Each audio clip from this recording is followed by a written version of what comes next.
সুপ্রিয় দর্শক মণ্ডলী, সুস্থ সবল চারা, সুস্থ সবল ফসল। তো আমাদের এলাকাতে কিন্তু এখন মরিচ লাগানো শুরু হয়ে গেছে এবং মোটামুটি এইখানে লাগাইছে একটা কৃষক। তো দেখতে পাচ্ছেন কিভাবে লাগাইছে।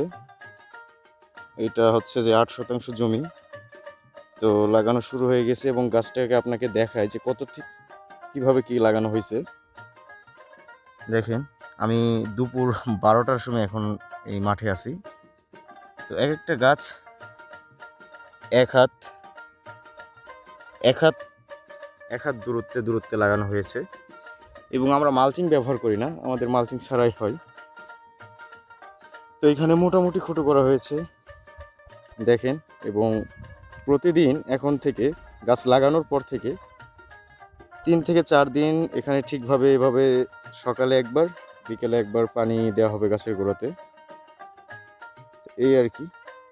তো আপনারা যারা গাছ লাগাইছেন অবশ্যই কমেন্ট করে জানাবেন যে কার গাছ কেমন আছে, এবং প্রতিনিয়ত আমাদের এই মরিচ চাষের ভিডিও পাওয়ার জন্য চ্যানেলটিকে সাবস্ক্রাইব করে রাখবেন এবং ফেসবুক পেজ থেকে দেখে থাকলে পেজটাকে ফলো করে রাখবেন।